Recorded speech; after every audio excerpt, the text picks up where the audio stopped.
I don't have one body problem, I have 3 body problems. This is one of my most anticipated series to review, and now that I've watched it, I'm here to bring you a non-spoiler review. I'm going to be doing this a little bit different. This time around, I'm going to be reviewing like this: plot and story. Number 2, cinematography, VFX, and add in special effects in there. Number 3, going to be talking about the score, because I think it deserves to be spoken about in this. And number 4 is the actors and the actresses. Number 5 is the action and the pacing. And 6 is the fun factor, like, did I actually enjoy it? And 7 is the gore, sex, that kind of stuff, like what's in here, who can all watch it. And then 8 is the actual score for the series, should you be watching it, and kind of my final thoughts. So let's jump in. A fateful decision made in the 1960s China reverberates in the present, where a group of scientists partner with a detective to confront an existential planetary threat. So there's 8 episodes. They're just all under about an hour. And the first thing I should say is a caution. I don't even know if you should be watching this. That's not to say it's not good. It's just Netflix doesn't have a very big track record when it comes to exceptional stories and having them cancelled. Now this is by the great author, Google, how do I pronounce his name? Liu Cixin. There's a trilogy, and it definitely doesn't finish in these 8 episodes. It leaves it in the middle of stuff that's going on. They've built up a world, they've built up some story, stuff has happened during this, but we definitely are nowhere near finished, which has me worried, because if you think about TV series like The OA or Dirk Gently's Holistic Detective Agency, just to name but a few of many that were really great, perhaps ahead of their time, didn't quite garner the audience that they deemed necessary to continue, then this has me worried. Because quite frankly, I thought the story was so unique and interesting that I think a lot of people will be like, eh? And other people will be like, this is brilliant. But will there be enough of an audience? So the plot is excellent. The world building takes a few episodes to get into what the hell is actually going on. I would say 3 episodes in, and you're still going to be asking yourself, wait a minute, are they actually going to explain everything? Is this going to be like Lost? And then thankfully, when we hit that 4th episode, particularly episode 5, things start being explained to you, unraveled, some of that mystery of what is actually going on, why it's called 3 body problem. That's when you're really going to start to get to grips with some of those answers that you needed.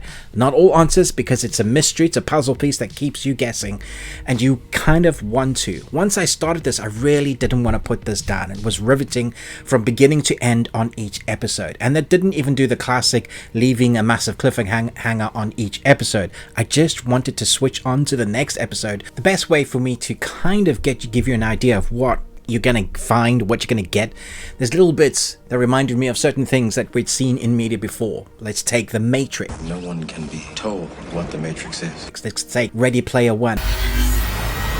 Let's take V, the series. Don't be frightened. We mean no harm. Let's take obviously the author's book, because we have an adaptation of what they've written in there.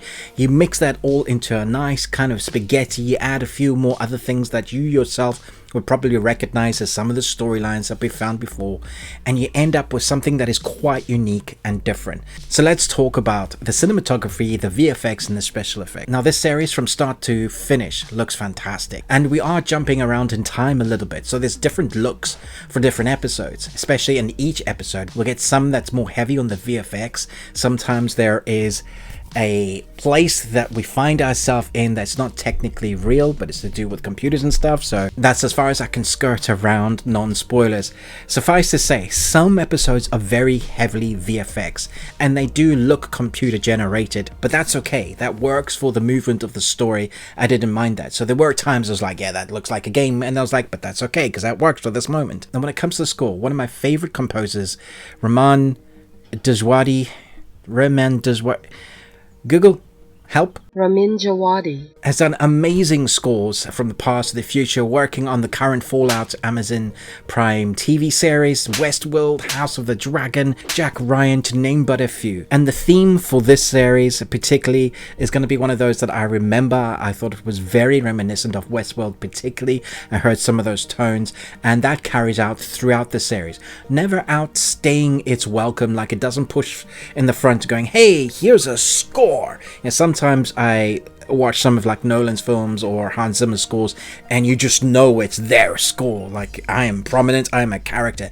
This score is more understated and definitely kind of works for what they were intending, just to carry that science fiction forward, never kind of detracting from what's going on screen, which is a tick in the right direction. And the actors in acting, I think everybody does a fantastic job, but some actors have outstanding moments that they get to play with, and there's particularly a few actors like Benedict Wong plays a character, Dai Shi, who is a character that is, no matter what's happening around the world, people dying, world ending, science breaking, he's just kind of going with the flow. So he's highly intelligent, he has an understated humor, dry humor to his character, and kind of just takes everything on his stride, even if he is in danger, that sort of thing. So I really liked his acting, his performance in this. I normally like his acting performance in anything he does. I like the presence he brings to screen. And then kind of playing against him, we have Liam Cunningham, who's always got a great presence on screen. Depending on that character is playing, he is playing a particularly hard bloke here who has a hard job, who is in a position of power, but kind of bouncing off of Benedict Wong at times. I thought their partnership on screen worked amazingly well. I loved watching them on screen together. We have Rosalind Chow, who plays Yi Wenji. She has a very prominent role in this series. Kind of starts with us. She's the one that kind of sets stuff in motion at the beginning of this series, and then her character along the way we get to see unfold. I think she has more emotionality, more emotion character bits for us to understand the shaping of the story. So I liked what she did with that. And then for my fourth kind of favorite character, John Bradley plays Jack Rooney. Anything he is in, I kind of love him as the cuddly bear type.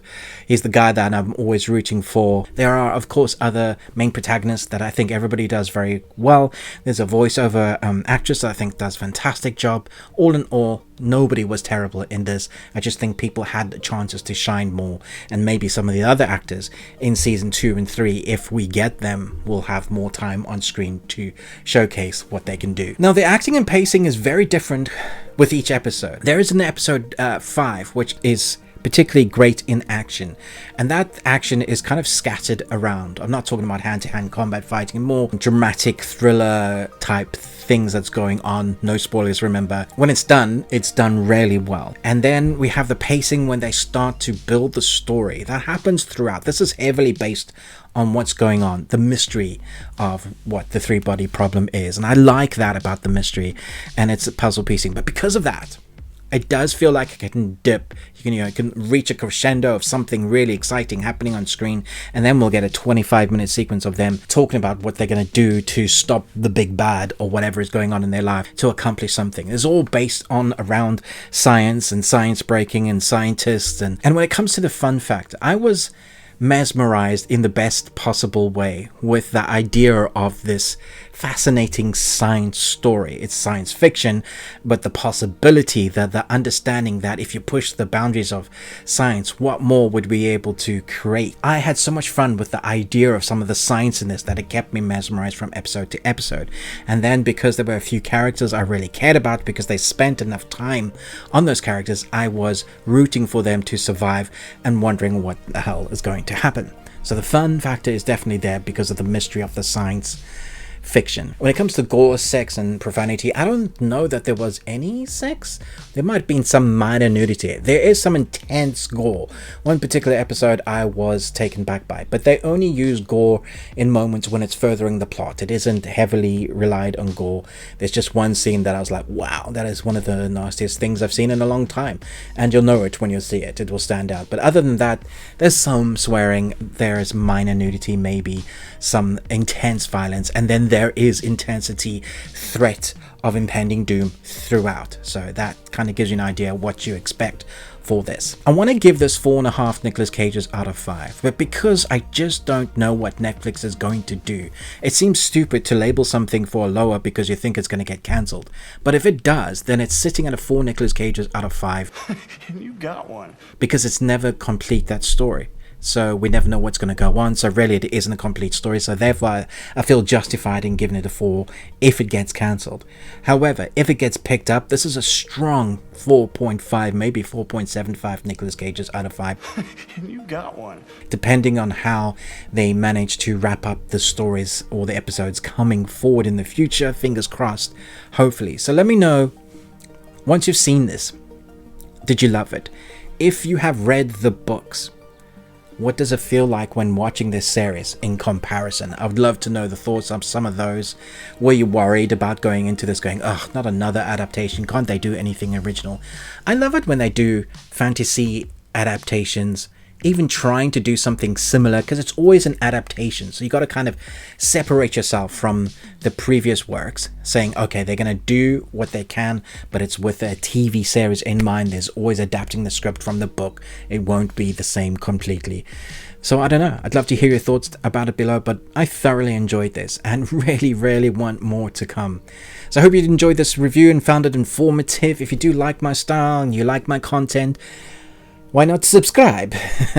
I don't know why I went Russian there. Why not subscribe? This is obviously, it's because I watch one of my favorite YouTubers who's online, and she does a Russian accent occasionally. But yeah, subscribe, hit the bell, all that. Got a few interesting reviews coming out this week, as well as going live with Movies and Munchies again at 4 p.m. UK time.